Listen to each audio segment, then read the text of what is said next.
Hi, this is Blake Bettner. And I'm Zach Weiss. This is First Impressions with the Tudor Black Bay Pro.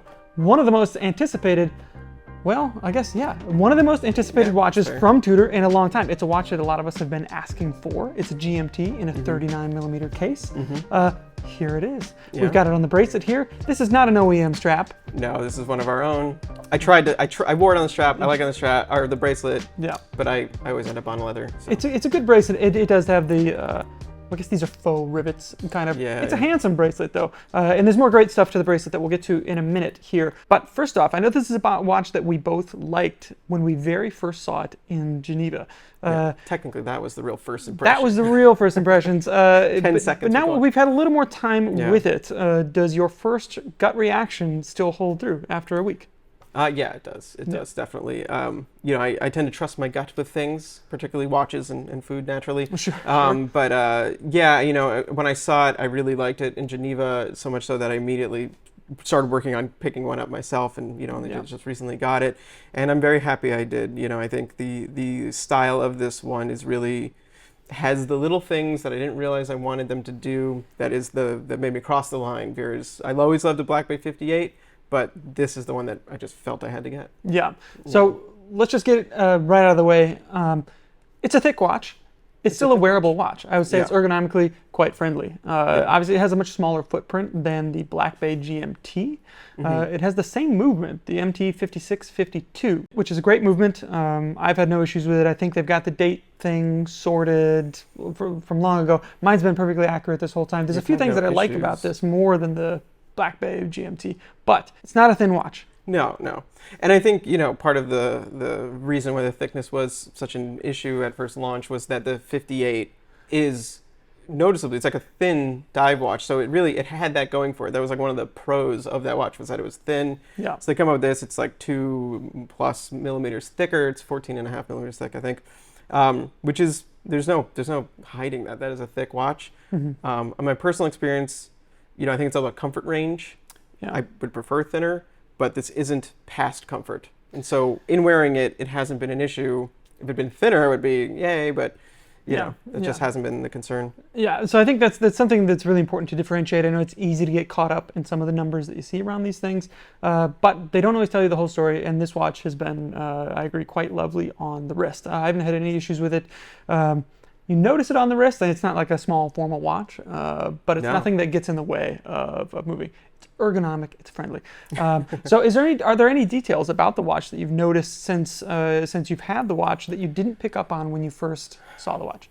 Well, I'd say out of the box, maybe I noticed this, but I didn't remember it from Geneva, was the brushing on the bezel. That rather than like a circular kind of, brush, a concentric circle, rather than like sort of follows the shape of the dial, that it's a burst. Yeah. So it flares out, following that sort of projection line that you get here on the the lines between the numerals, which I just think is really beautiful.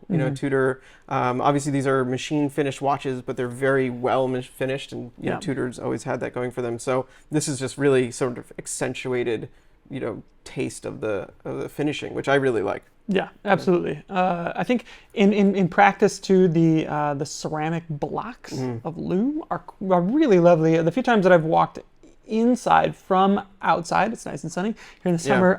They are they've got a pop to them, and you kind of notice their structure on the dial, which is a really cool thing, I think. And one thing that you brought up to me earlier was the shape of the 24-hour hand. Yeah. Now the Black Bay GMT, of course, has that block snowflake right out on the tip. And this incorporates it much further down, and the general shape of the hand itself, I think, is a little more pleasant. It's a little more interesting. That was very long and thin, like you said, with the snowflake square shape at the very end. So it's like, it's a little, it almost feels fragile. It's not actually, but it's like something delicate about it. Yeah. Whereas here they kind of made it, it's a tapering arm, so it's a little stronger feeling. And they also, they moved that block down, which I think maybe is because the other one has a rotating bezel. Am I correct about that?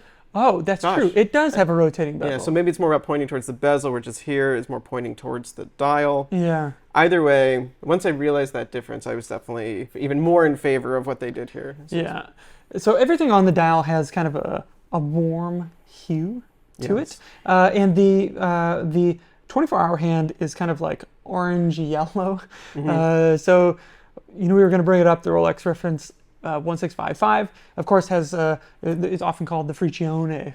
Probably said that wrong, which is the Italian word, I think, for orange hand. Okay. So it's kind of famously has that orange hand.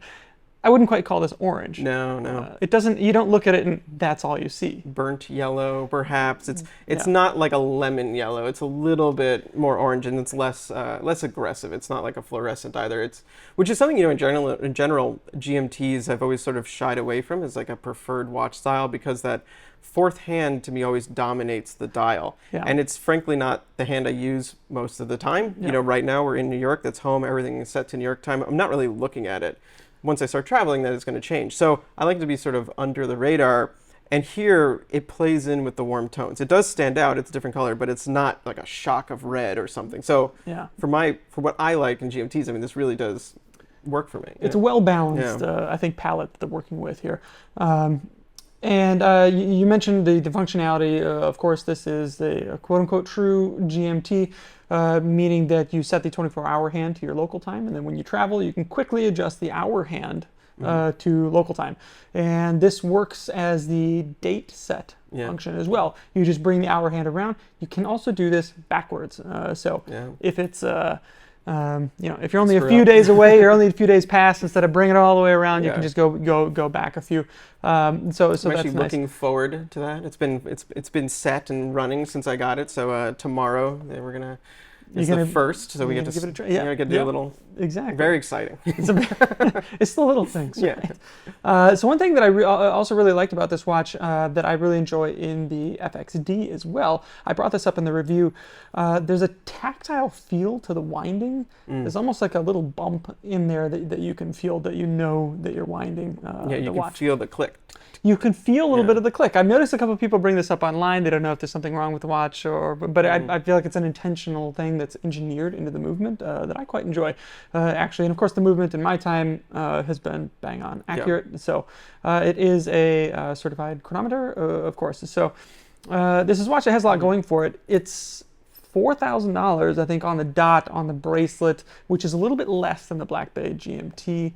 I think it starts around 36 and some change on the fabric strap. So one thing we didn't point out also with the bracelet was I obviously have mine on the leather here. It's hot out, and the watch with the bracelet on is quite heavy, and I'm not a bracelet person, but I do really like this bracelet for its looks. I've always liked the Black Bay bracelet, but they added into the Pro the quick adjustability inside of the clasp, which previously was only on the Bronze Boutique 58, which is sort of a hard to get and very specific looking model. So this has already come in handy. It gives you almost a full length of a link. Yeah, and I mean that's more than enough in the day to deal with the adjustments of your natural kind of wrist size kind of changing, especially in the heat.